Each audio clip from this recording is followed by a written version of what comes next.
आज लौह पुरुष सरदार वल्लभ भाई पटेल की 145वीं जयंती। केवड़िया में सरदार पटेल की सबसे ऊंची प्रतिमा स्टैच्यू ऑफ यूनिटी पर श्रद्धांजलि देने पहुंचे गृह मंत्री अमित शाह।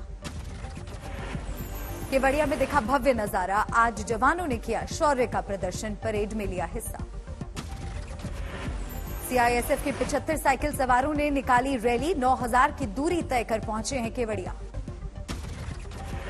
पुलिस बल के 101 बाइक सवारों ने परेड में लिया हिस्सा। 9200 किलोमीटर की दूरी तय कर पहुंचे हैं केवड़िया।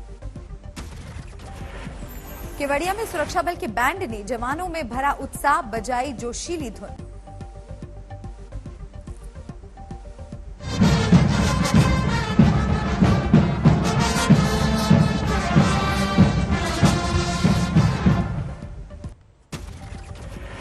केवड़िया में मनाए जा रहे राष्ट्रीय एकता दिवस में सुनाया गया पीएम मोदी का रिकॉर्डेड वीडियो संदेश। इस वक्त इटली में है पीएम मोदी।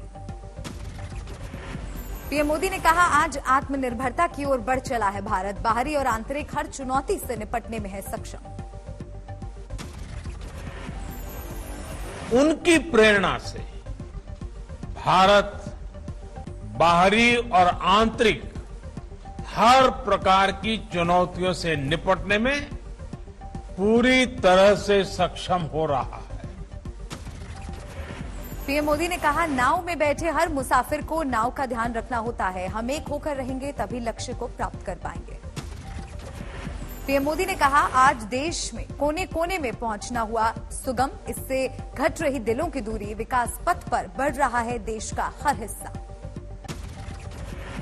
केवड़िया में बोले गृह मंत्री अमित शाह, भारत को खंड खंड करने के विरोधी मंसूबे को सरदार पटेल ने राष्ट्रीय एकता में बांधा। 500 से ज्यादा रियासतों का भारत संघ में कराया समावेश।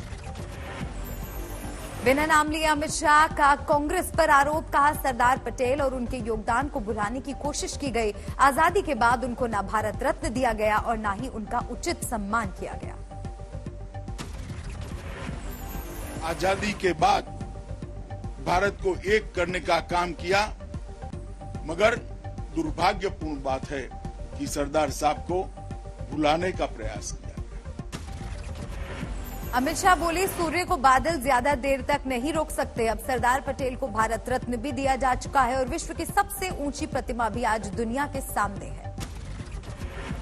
अमित शाह ने कहा, आजादी के 70 सालों बाद तक गरीब उपेक्षित थे। पीएम मोदी उन्हें सम्मान दिला रहे हैं। आज जन जन तक पहुंच चुकी है कल्याणकारी योजनाएं। केवड़िया में महिला बैंड की टुकड़ी ने भी किया प्रदर्शन। परेड के दौरान मिलाए कदम ताल। केवड़िया में हजारों कलाकारों ने किया रंगारंग प्रदर्शन। बॉडी पेंट के जरिए बिखेरी तिरंगे की छटा। दूर पहाड़ियों पर बैठकर भी समारोह का दीदार करते दिखे लोग। केवड़िया में राष्ट्रीय एकता दिवस समारोह में भारतीय हॉकी टीम के कप्तान मनप्रीत सिंह के अलावा जल थल वायुसेना के अधिकारी भी रहे मौजूद। केवड़िया के राष्ट्रीय एकता दिवस समारोह में ओलंपिक, एशियन गेम्स और अन्य खेलों के मेडल विजेता खिलाड़ियों ने भी की शिरकत। सरदार पटेल की जयंती पर जूनागढ़ में बिखरे रंग रंगोली के जरिए बचपन से लेकर आजादी की लड़ाई तक की तस्वीरें।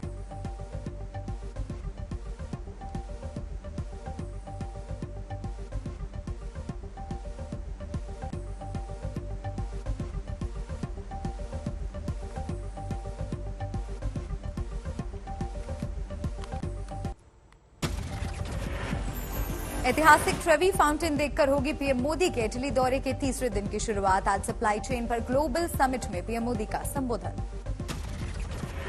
G20 समिट में पीएम मोदी ने दिया एक धरती एक स्वास्थ्य का मंत्र। कहा, कोरोना काल में भारत ने 150 देशों को दवा सप्लाई की। आज G20 समिट का अंतिम दिन। जलवायु परिवर्तन और विकास पर होने वाले 2 सत्र में शामिल होंगे पीएम मोदी। शाम को ब्रिटेन के लिए रवानगी। वेटिकन सिटी में पीएम मोदी ने पोप फ्रांसिस से की मुलाकात। भारत आने का दिया न्योता। गरीबी और जलवायु परिवर्तन पर की चर्चा।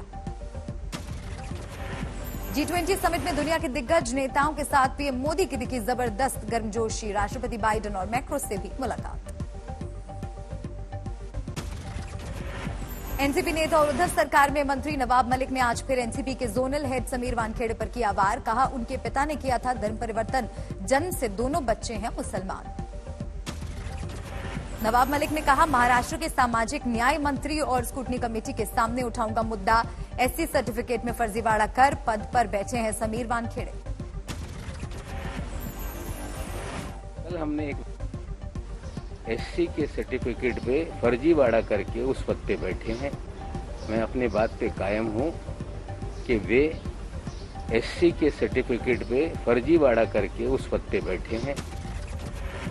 आज बेंगलुरु के कांतिरवा स्टूडियो में किया जाएगा अभिनेता पुनीत राजकुमार का अंतिम संस्कार। फैंस का हुजूम उमड़ा। पूरे राजकीय सम्मान के साथ होगी पुनीत राजकुमार की अंतिम विदाई। अंतिम दर्शनों के लिए यूएस से बेंगलुरु पहुंची बेटी धृति। देश में फिर बज रही है कोरोना के खतरे की घंटी। धीरे धीरे कोरोना केस में हो रहा है इजाफा। पिछले 24 घंटे में 12,830 नए कोरोना केस आए सामने। देश में पिछले 24 घंटे में कोरोना से 446 लोगों की जान गई। असावधानी बढ़ा रही है चिंता। केरल में कोरोना का कहर जारी। पिछले 24 घंटे में केरल में 7,427 नए कोरोना केस आए सामने। 62 लोगों की गई जान। देश में अभी है 1,59,000 से ज्यादा कोरोना एक्टिव केस। देश में अब तक 1 अरब 6 करोड़ 14 लाख से ज्यादा लोगों का हुआ वैक्सीनेशन। यूपी के मेरठ में कोरोना रिटर्न का संकट। 7 नए कोरोना केस मिलने से मचा हड़कंप। यूपी के अमरोहा में आज बीकेयू की किसान महापंचायत पहुंचे राकेश टिकैत। मेरठ में बदमाशों ने एक जौहरी को बंदूक की नोक पर लूटा, हुए फरार। एटीएम से पैसे ही नहीं, सोने के सिक्के भी निकलेंगे। कोयम्बटूर में लगी एटीएम में रुपयों से सोने के सिक्के खरीदने का बंदोबस्त। सोने के सिक्के वाले एटीएम से 1 ग्राम से लेकर 8 ग्राम तक के सोने के सिक्के खरीदने का बंदोबस्त। सुरक्षा का रखा जा रहा है खास ख्याल। तेल के बेतहाशा बढ़े दामों का मंडियों पर पड़ा असर। फलों और सब्जियों के बढ़े दाम से दुकानदार और खरीदार दोनों परेशान। अयोध्या में एक महिला पीएनबी अफसर की खुदकुशी से घिरी पुलिस। सुसाइड नोट में एक पुलिसकर्मी पर प्रताड़ना का लगाया आरोप। लेटर में एक आईपीएस अफसर का भी जिक्र। इंदौर में एक जैन मुनि की संदिग्ध परिस्थितियों में मौत। कमरे में पंखे से लटका मिला शव।